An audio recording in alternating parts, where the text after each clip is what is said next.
भारत ने न्यूयॉर्क के Nassau county अंतर्राष्ट्रीय क्रिकेट स्टेडियम में हुए एक रोमांचक मुकाबले में पाकिस्तान को 6 रन से हराया। ग्रुप स्टेज में टीम इंडिया की लगातार दूसरी जीत, वहीं पाकिस्तान की दूसरी हार। भारत के लिए ऋषभ पंत सबसे ज्यादा रन बनाने वाले बल्लेबाज रहे हैं। उन्होंने 31 गेंदों में 6 चौकों की मदद से 42 रनों की पारी खेली।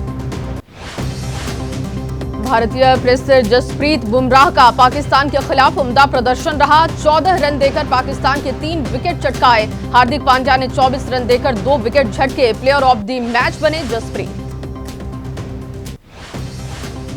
पाकिस्तान से स्टार क्रिकेटर मोहम्मद रिजवान को जसप्रीत बुमराह ने क्लीन बोल्ड कर बड़ी सफलता दिलाई और रिजवान ने 44 गेंदों में 1 चौके 1 छक्के की मदद से 31 रन की पारी की। टॉस हारकर पहले बल्लेबाजी करने उतरी टीम इंडिया की शुरुआत ज्यादा अच्छी नहीं रही। दूसरे ओवर में विराट 4 रन बनाकर आउट हो गए। तीसरे ओवर में रोहित शर्मा शाहीन अफरीदी का शिकार बने। टीम इंडिया ने पहले बल्लेबाजी करते हुए सिर्फ 119 रन बनाए। कप्तान रोहित शर्मा ने बनाए 13 रन। अक्षर पटेल ने खेली 20 रनों की पारी। ऋषभ पंत ने सबसे ज्यादा 42 रन ठोके। 120 रन के लक्ष्य का पीछा करने उतरी पाकिस्तान की टीम 113 रन बना पाई। 13वें ओवर में 2 विकेट पर 73 रन था पाक टीम का स्कोर। फिर भारतीय गेंदबाजों ने की जबरदस्त वापसी, पाक के जबड़े से छीनी जीत।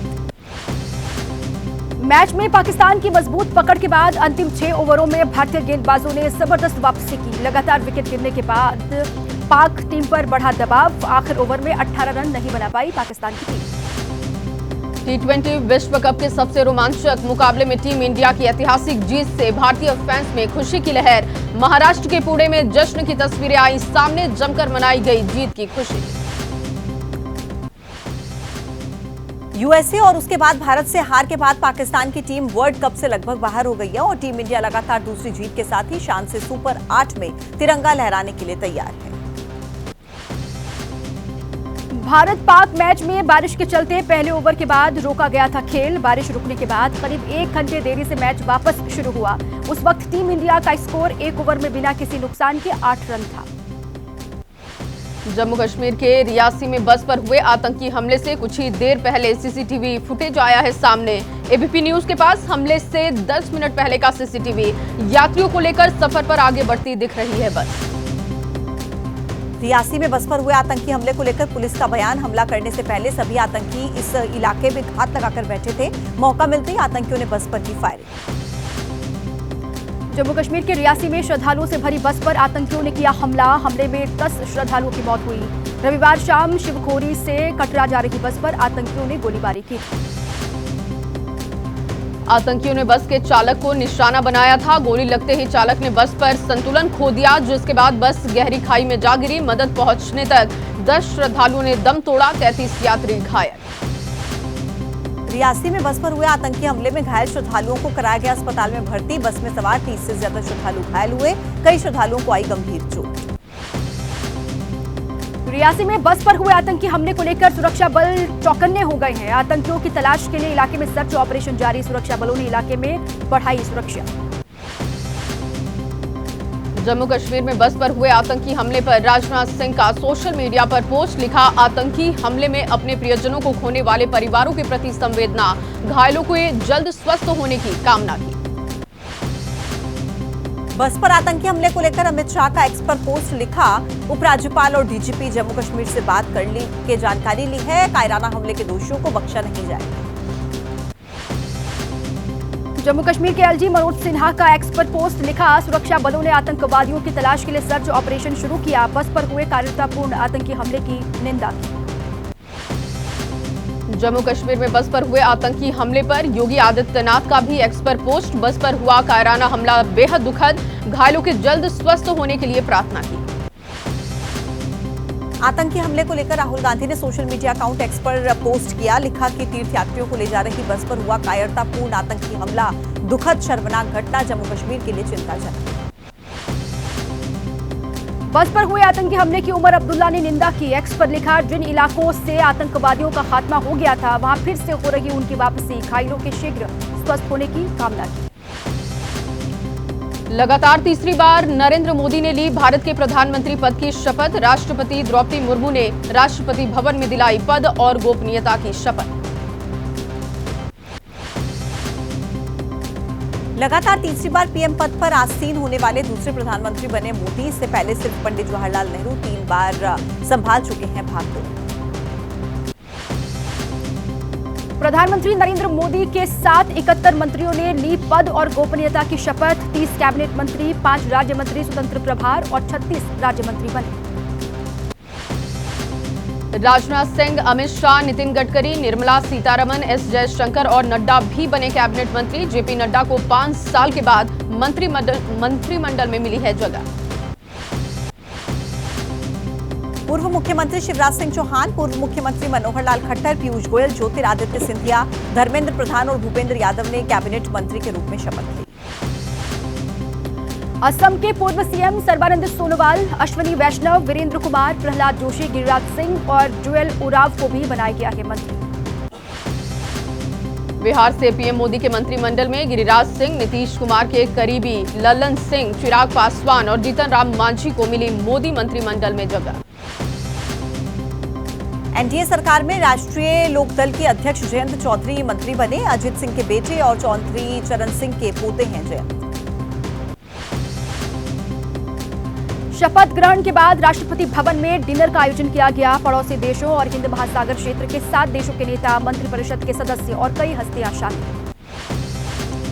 पीएम मोदी के नेतृत्व में केंद्र में तीसरी बार सरकार बनने पर पूरे देश में खुशी की लहर है। जगह जगह पर आतिशबाजी और मिठाइयां खिलाकर जश्न मनाया गया। पीएम मोदी के संसदीय क्षेत्र वाराणसी में समर्थकों ने आतिशबाजी कर जश्न मनाया। तीसरी बार प्रधानमंत्री बनने के लिए नरेंद्र मोदी को बधाई। नरेंद्र मोदी की तीसरी बार पारी पर वाराणसी में बीजेपी कार्यकर्ताओं ने गंगा तट पर पूजा अर्चना की। देश की समृद्धि के साथ पीएम मोदी के यशस्वी होने की कामना भी की।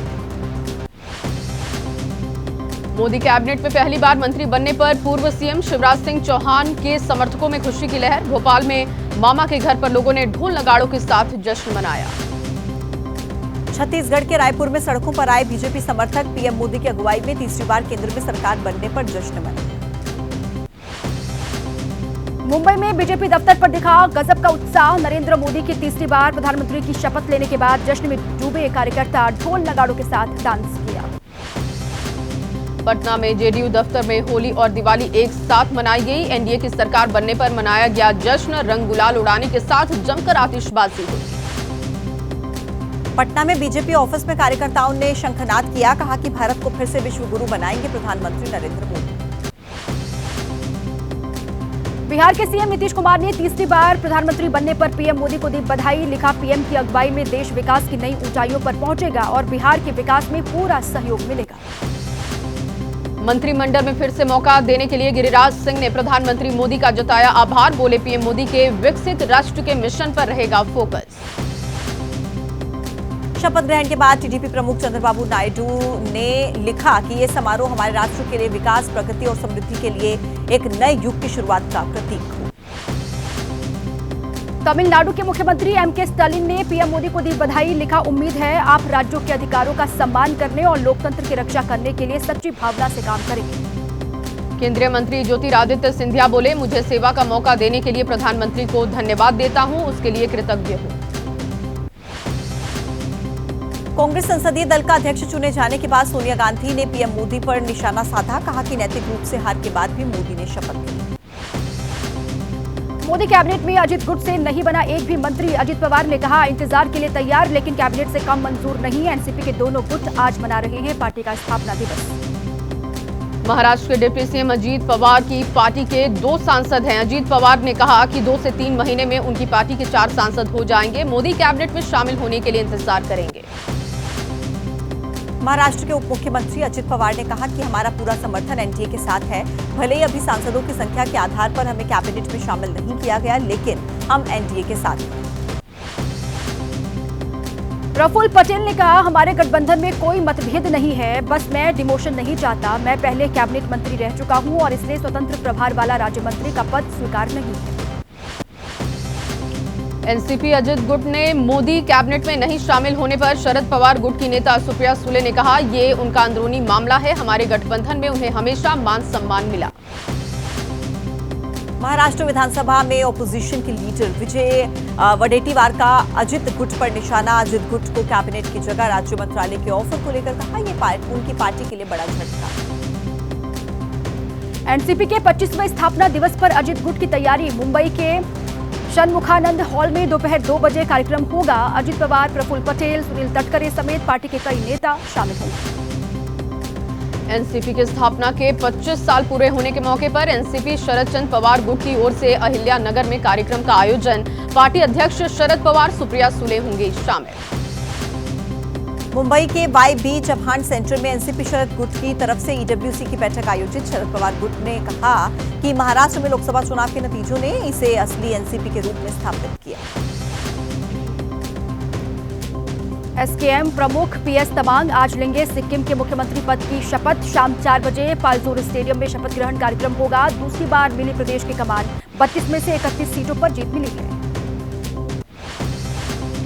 ओडिशा में सरकार के गठन के लिए ऑब्जर्वर बनाए गए केंद्रीय मंत्री राजनाथ सिंह और भूपेंद्र यादव विधायकों संग चर्चा कर तय करेंगे मुख्यमंत्री का नाम। 78 सीट जीतकर बीजेपी को मिला है बहुमत। नवीन पटनायक के करीबी वीके पांडियन का राजनीति से संन्यास। ओडिशा में बीजेडी की हार की ली जिम्मेदारी। कहा कि मेरे खिलाफ चलाए गए नैरेटिव अभियान से बीजेडी को चुनाव में नुकसान हुआ। केरल में आज से शुरू हो रहे विधानसभा सत्र के हंगामेदार रहने के पूरे आसार। लोकसभा चुनाव के नतीजों को लेकर उत्साहित है विपक्ष। लोकसभा चुनाव में यूडीएफ को 18, एलडीएफ और बीजेपी को एक सीट पर जीत मिली है। दिल्ली में पानी की किल्लत को लेकर तेज हुई राजनीति। आज हरियाणा भवन का घेराव करेगी आम आदमी पार्टी। हरियाणा सरकार पर दिल्ली के लिए कम पानी छोड़ने का आरोप है। दिल्ली के उपराज्यपाल वीके सक्सेना आज जल मंत्री आतिशी से मुलाकात करेंगे। सुबह 11 बजे हरियाणा की तरफ से दिल्ली के लिए कम पानी छोड़े जाने के मुद्दे पर चर्चा होगी। दिल्ली में जल संकट और गहराया। हरियाणा सरकार पर कम पानी छोड़े जाने का आरोप। आम आदमी पार्टी आज सुबह 9:30 बजे करेगी प्रेस कॉन्फ्रेंस। हरियाणा के कांग्रेस विधायक दल की बैठक आज है। विधानसभा भंग कर दोबारा विधानसभा चुनाव कराए जाने को लेकर चर्चा होगी। कांग्रेस ने कहा अल्पमत में है प्रदेश सरकार।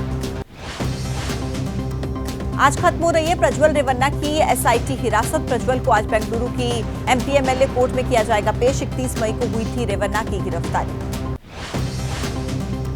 दिल्ली में यूथ कांग्रेस कार्यकर्ताओं का प्रदर्शन। नीट की परीक्षा में धांधली का आरोप है। हंगामा बढ़ने पर पुलिस ने कई प्रदर्शनकारियों को हिरासत में लिया।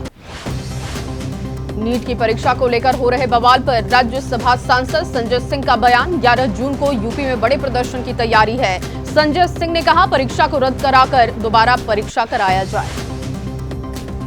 रांची के प्रेस क्लब में कोचिंग सेंटर संचालकों की प्रेस कॉन्फ्रेंस। नीट की परीक्षा में धांधली की आशंका जाहिर की। कहा कि मेहनत से पढ़ाई कर रहे छात्र छात्राओं के साथ धोखा हुआ। पश्चिम बंगाल के आसनसोल में बड़ी वारदात हुई है। शोरूम के अंदर घुसे हथियारों से लैस 7 बदमाश। शोरूम के अंदर घुसते ही कर्मचारियों के ऊपर ताने हथियार। दिल्ली में ऑडी कार ने 2 लोगों को कुचला और एक शख्स की अस्पताल में इलाज के दौरान मौत हो गई। दिल्ली पुलिस के मुताबिक दोनों शख्स रिक्शा चालक थे। पुलिस ने चालक को गिरफ्तार किया। फिरोजपुर में हुई वारदात के बाद दहशत का माहौल बना। सीसीटीवी के आधार पर हमलावरों की तलाश में जुटी है पुलिस। मृतक के परिजनों की तरफ से दर्ज कराया गया मामला। राजस्थान में भारत पाक बॉर्डर पर तस्करी के नेटवर्क का भंडाफोड़। 3 किलो हेरोइन के साथ 3 तस्कर गिरफ्तार। करीब 15 करोड़ रुपए बताई जा रही है जब्त हेरोइन की कीमत। भारत पाक बॉर्डर के सीमावर्ती गांव में एसओजी और पुलिस की संयुक्त कार्रवाई। पाकिस्तान से ड्रोन के जरिए हुई थी हेरोइन की डिलीवरी। तस्करों को दी गई हेरोइन की सप्लाई की जिम्मेदारी। मेरठ में अपहरण के बाद 6 साल के बच्चे की हत्या की गई। अपहरणकर्ताओं ने बच्चे के परिजनों से मांगी थी 50 लाख रुपए की फिरौती। इंचौली थाना इलाके के धनपुर गांव का मामला। यूपी के कौशाम्बी में नाबालिग से दरिंदगी का मामला। आरोपी प्रिंसिपल को एसओजी ने गिरफ्तार किया। फरार होने की कोशिश कर रहा था आरोपी प्रिंसिपल। पुलवामा में सुरक्षा बलों ने बरामद किया आईईडी। एक खेत से 2 आईईडी बरामद किए गए। प्लास्टिक कंटेनर में जमीन के अंदर दबाकर रखे गए थे आईईडी। यूपी के उन्नाव में प्रेमी के घर पर पहुंची प्रेमिका को जिंदा जलाया। गंभीर हालत में कानपुर के हाईलाइट किया गया रेफर। राजस्थान के सिरोही में आबू रोड पर दर्दनाक हादसा। ट्रक की टक्कर से बाइक सवार 3 लोगों की मौत। मुरादाबाद में बीबीए के छात्र ने सुसाइड किया। हॉस्टल में फांसी लगाकर अपनी जान दी। दिल्ली के कनॉट प्लेस इलाके में गेम जोन में लगी आग, जानकारी के बाद मौके पर पहुंची फायर ब्रिगेड की कई गाड़ी। लखनऊ में फैक्ट्री में लगी भीषण आग, फैक्ट्री के स्टोर रूम में आग लगने से अफरा तफरी। जम्मू कश्मीर के उधमपुर में पिंगर वन क्षेत्र में आग का तांडव, जिहादरू वन रेंज के जंगलों में लगी आग पर काबू पाने की कोशिश जारी। झारखंड के जमशेदपुर जिले में जंगली हाथियों का आतंक, पूर्वी सिंहभूम के चाकुलिया में 40 से 50 हाथी गांव में घुसे।